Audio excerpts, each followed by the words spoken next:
We believe in ஜெஸ்ஸி பாய் அப்படின்ட்டு சிராஜ் சொல்கிற மாதிரி தான் இப்போது இந்தியன் கிரிக்கெட்டோட நிலைமை இருக்குது. ஜஸ்பிரீத் சிங் பும்ரா அப்படின்ற ஒரு பிளேயர் இருந்தால் அந்த ஒரு டீம் வின் பண்ணுறதுக்கான வாய்ப்பாவது ஏதாவது இருக்குது அப்படின்னு சொல்லலாம். பட் பும்ரா அப்படின்ற பிளேயர் அந்த கேமில் விளையாடல அப்படின்னா 1000% இந்தியா தோற்றுட்டு தான் இருக்காங்க. ஸோ இதுக்கான ரீசன் என்ன? வித்தவுட் பும்ரா இந்தியாவால் எதுவுமே பண்ண முடியாதா? இது ஒரு ரியாலிட்டி செக்கா அப்படின்றத இந்த வீடியோவில் பார்க்கலாம்.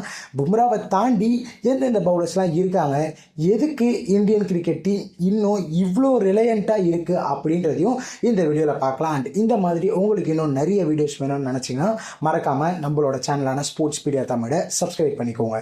எந்த ஒரு டீமை எடுத்துக்கிட்டாலும் சரி, எல்லா டீம்லையுமே ஒரு பிரைமரி ஃபாஸ்ட் பவுலர் இருந்துகிட்டு தான் இருப்பாங்க. பட் அந்த பிரைமரி ஃபாஸ்ட் பவுலர் ரொம்பவே இம்பார்ட்டன்ட். ஃபார் எக்ஸாம்பிள், நீங்கள் பழைய காலத்தில் எடுத்தாலும் ஆஸ்திரேலியாவுக்கு ஒரு பிரெட்லி இருந்திருப்பார், சவுத் ஆஃப்ரிக்காவுக்கு ஒரு டெய்ல் ஸ்டெயின் இருந்திருப்பார், பாகிஸ்தானுக்கு ஒரு ஷோயப் அக்தர், ஒரு வசீம் அக்ரம். அந்த மாதிரி ஒவ்வொரு டீம்லேயும் ஒவ்வொரு பிரைமரி ஃபாஸ்ட் பவுலர்ஸ் அப்படின்றவங்க எப்போதுமே இருந்துக்கிட்டே இருக்காங்க. பட் அவங்க ஒருத்தவங்க மட்டும் எல்லா கேம்ஸையும் வின் பண்ணி கொடுக்க முடியுமா அப்படின்னு கேட்டால் கண்டிப்பாக முடியாது.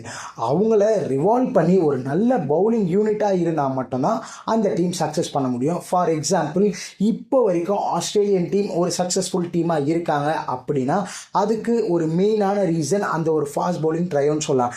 எல்லாருமே மிச்சல் ஸ்டார்க்குன்னு சொன்னாலும் அவர் பின்னாடி ஜாஷ் ஹேசல்வுட், கேப்டனான பேட் கமின்ஸ் அப்படின்ற ஒரு 2 பேர் இருக்கிறதுனால தான் அந்த ஒரு பவுலிங் யூனிட் ரொம்பவே லீத்தலாக இருக்குது. இப்போ இருக்கிற இந்தியன் டீம்னு பார்க்கும்போது அந்த ஒரு கேஸ் இல்லை அப்படின்னு தான் சொல்லணும். பும்ரா விக்கெட் எடுக்கணுமா பும்ரா, பவர் பிளேயில் போடணுமா பும்ரா, மிடில் ஓவரில் விக்கெட் எடுக்கணுமா பும்ரா, டெத் ஓவர்ஸாக பும்ரா, எக்கனாமிக்கலாக போடணுமா பும்ரா, எல்லாத்தையும் பும்ரானா மிச்சம் 5 பவுலர் எதுக்கு தான் இருக்காங்க?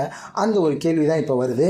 இதுக்கு ஒரு நல்ல எக்ஸாம்பிளாக நம்ம இந்தியா வர்சஸ் இங்கிலாந்து சீரீஸே எடுத்துக்கலாம். இப்போது நம்ம ஓடிஐ பற்றி பேசுவோம். இந்தியா பார்த்தீங்கன்னா வந்து T20 ஒயிட் வாஷ் அதெல்லாம் ஓகே, அதுலேயும் பும்ரா இல்லை, இப்போ தான் வேர்ல்ட் கப் முடிஞ்சிருக்கு. ஸோ அதை எடுத்து ஒரு சைடு வச்சாலும் 2027 வேர்ல்ட் கப் அப்படின்ற ஹைப் இப்போத்துலேருந்தே ஆரம்பிச்சிச்சு. ப்ரிப்பரேஷன் ஸ்டார்டிங், அது பண்ணுறோம் இது பண்ணுறோன்னு இருக்காங்க. ஸோ நம்ம ஓடிஐ மட்டும் ஃபோக்கஸ் பண்ணலாம். So India versus England ODI series பார்த்தீங்கன்னா வந்து ஒரு இந்தியன் பவுலிங் யூனிட்டை ஃபுல்லாக எக்ஸ்போஸ் பண்ண மாதிரி எனக்கு தெரியுது. ஃபர்ஸ்ட் ஓடியில் பும்ரா வந்தோடனே அந்த கேமை கிளினிக்கலாக வின் பண்ணோம். 9 ஓவர் 31 ரன் கொடுத்துருந்தாரு. ஜஸ்ட் ஒரே ஒரு விக்கெட் எடுத்திருந்தாலும் வெறும் 3.44 எக்கானமி ரேட்டில் பவுல் பண்ணியிருந்தார். அரவுண்ட் ஹிம் எல்லாருமே ஓரளவுக்கு நல்லா பவுல் பண்ணாங்க. ஸோ டீம் பார்க்கறதுக்கு ஒரு வெல் பேலன்ஸ்டாக இருந்தது. செகண்ட் ஓடிஐ அப்படின்னு பார்க்கும்போது டார்கெட் ஜஸ்ட் 235 தான். ஒரு கம்மியான டார்கெட்டை இந்தியா டிஃபெண்ட் பண்ணாலும் இனிஷியலாக ஒரு சூப்பரான ஒரு ஸ்டார்ட் கொடுத்தாங்கன்னு தான் சொல்லணும். பட் அதுக்கப்புறம் இங்கிலாந்து டீம் அந்த ஒரு ஸ்கோரை ஈஸியாக சேஸ் பண்ணாலுமே ஒரு டஃப் ஃபைட் கொடுத்த மாதிரி இருந்தது. அந்த கேம்லேயும் 10 ஓவர் 45 ரன், ஒரு wicket and 4.50 economy rate. So already சொன்ன மாதிரி இனிஷியலாக ஒரு நல்ல ப்ரெஷரை இங்கிலாந்து மேலே போட முடிஞ்சது. பட் இந்த ஒரு கேஸ் தேர்ட் ஓடிஐ கேமில் நடந்துதா, லார்ட்ஸில் நடந்த தேர்ட் ஓடிஐ கேமில் நடந்துதான்னு கேட்டிங்கன்னா கம்ப்ளீட்டாக இல்லை. 387 ரன் இந்தியா கொடுத்துருந்தாங்க. அதுவும் வெறும் 3 விக்கெட் இழப்புக்கு. நீங்கள் 387 ரன் கொடுக்குறீங்க அப்படின்றது கூட பிரச்சனை கிடையாது. இந்த 387 ரன் அவங்க அடிக்கிறாங்கன்னா எப்படி அடிப்பாங்க? ஒரு 8 விக்கெட் 7 விக்கெட் அந்த மாதிரி போய் அடித்தா கூட பிரச்சனை கிடையாது. வெறும் 3 விக்கெட். டாப் ஆர்டர் இருக்கிறவங்க 50 ஓவரில் 387 ரன் அதுவும் லார்ட்ஸில் அடிக்கிறாங்க அப்படின்னா இந்த இந்தியன் டீமோட பவுலிங் எப்படி இருக்குது அப்படின்றத யோசிச்சு பாருங்கள். ஒன்ஸ் அகெயின் நான் இப்போது எந்த பிளேயருமே ப்ளேம் பண்ணல. ஒரு அர்ஷதீப் சிங்கா, ஒரு பிரசித் கிருஷ்ணாவா, குர்னூர் புராரா யாரையுமே நான் ப்ளேம் பண்ண மாட்டேன். ஒன்ஸ் அகெயின் நான் ப்ளேம் பண்ண போகிற ஒரே ஆள் கௌதம் கம்பீர் நினைக்காதீங்க. நான் ஹோல் மேனேஜ்மெண்ட்டை தான் சொல்கிறேன். குர்னூர் புரார் எவ்வளோ ஐபிஎல் மேட்சஸ் ஆடி இருக்காரு, எவ்வளோ ஃபர்ஸ்ட் கிளாஸ் கிரிக்கெட் ஆடி இருக்காரு, எவ்வளோ லிஸ்ட் ஏ கிரிக்கெட் விளையாடி இருக்காரு அப்படின்றத ஒரு செகண்ட் நீங்கள் யோசிச்சு பாருங்கள். குர்னூர் புரார் ஒரு செம்ம பவுலர், எந்த டவுட்டுமே கிடையாது. 145+ கன்சிஸ்டண்ட்டாக போகிறாரு. நல்ல ஒரு டால் பவுலர், ஸ்விங் பண்ண முடியுது, எல்லா எபிலிட்டிஸும் இருக்குது. பட் அந்த எக்ஸ்பீரியன்ஸ், கேமில் விளையாடுற எக்ஸ்பீரியன்ஸ் இருக்கா அப்படின்றது கேட்டால் கிடையாது. அது ஒன்று தான் லேக் ஆகுது. இப்போது இந்தியன் கிரிக்கெட் டீம்னு பார்க்கும்போது எக்கச்சக்கமான ஃபாஸ்ட் பவுலர்ஸ் இருக்காங்க. எல்லாரையும் எடுத்துகிட்டு வந்து இந்தியன் கிரிக்கெட் டீமில் விளையாட வைக்க முடியுமா? கண்டிப்பாக கிடையாது.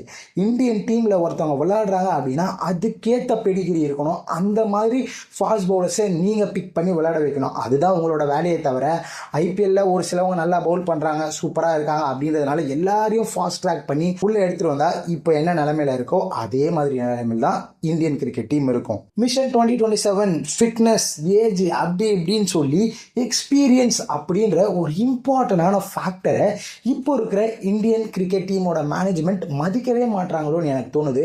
ஃபார் எக்ஸாம்பிள் 2011 வேர்ல்டு கப் நம்ம எடுத்துக்கிட்டா கூட அந்த டைமில் அஸ்வின் பார்த்தீங்கன்னா ஒரு நல்ல ஒரு அப்கமிங் ஸ்பின்னர்னு சொல்லலாம். கண்டிப்பாக அஸ்வினை தான் எல்லாருமே விளையாட வைக்கணும் அப்படின்னு நினச்சிட்டு இருக்கிறப்போ MS தோனி எனக்கு எக்ஸ்பீரியன்ஸ் வேணும் அப்படின்னு ஹர்பஜன் சிங்கை ப்ளே பண்ண வச்சாரு.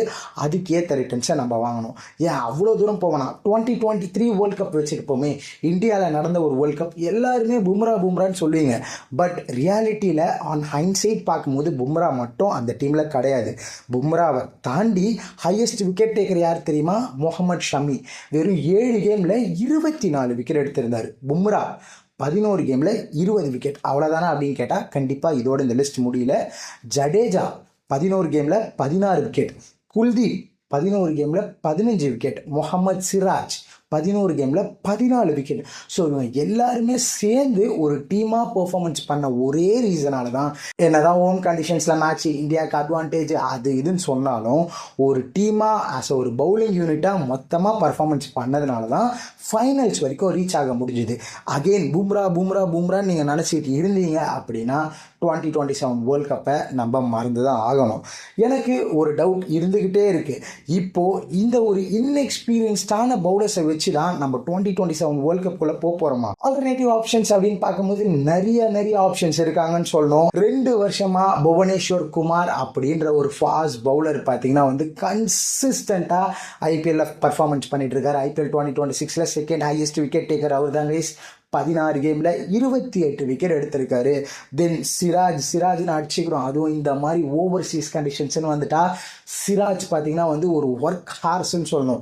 பும்ரா நம்ம எல்லாருமே சொல்கிறோம். பட் ஓவர்சீஸ் கண்டிஷன்ஸில் ஒரு இங்கிலாந்துலேயா இருந்தாலும் சரி, ஆஸ்திரேலியாலையும் இருந்தாலும் சரி, பும்ரா எந்த அளவுக்கு ஒரு பர்ஃபார்மன்ஸ் பண்ணியிருக்காரோ அதுக்கு ஒரு படி அதிகமாக சிராஜ் அண்டர் ரேட்டடாக பர்ஃபார்மன்ஸ் பண்ணியிருக்காருன்னு சொல்லணும்.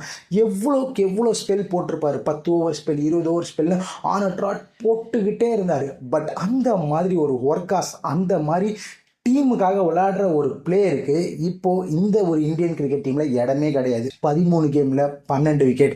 இவங்க ஏஜ் ஆயிடுச்சுன்னு சொல்கிறாங்களே தவிர அவங்களோட பெடிகிரி என்ன, அவங்களால பர்ஃபார்மன்ஸ் பண்ண முடியுமா அப்படின்றத யோசிக்க மாட்டாங்க. ஸோ நீங்கள் என்ன நினைக்கிறீங்க அப்படின்றத கமெண்ட் செக்ஷனில் சொல்லுங்கள். இதே மாதிரி இந்தியன் கிரிக்கெட் டீம் போயிட்டு இருந்துச்சுன்னா நம்ம 2027 வேர்ல்ட் கப் செமி வரைக்குமாவது போவோமா, இல்லை நாக் அவுட்லேயே வெளியே வந்துடுவோமா அப்படின்றதையும் மறக்காமல் கமெண்ட் செக்ஷனில் சொல்லுங்கள். அண்ட் இந்த மாதிரி இன்னும் நிறைய வீடியோஸ் வேணால் நம்மளோட சேனலை சப்ஸ்கிரைபாக பண்ணிக்கோங்க. தேங்க்ஸ் ஃபார் வாட்சிங்.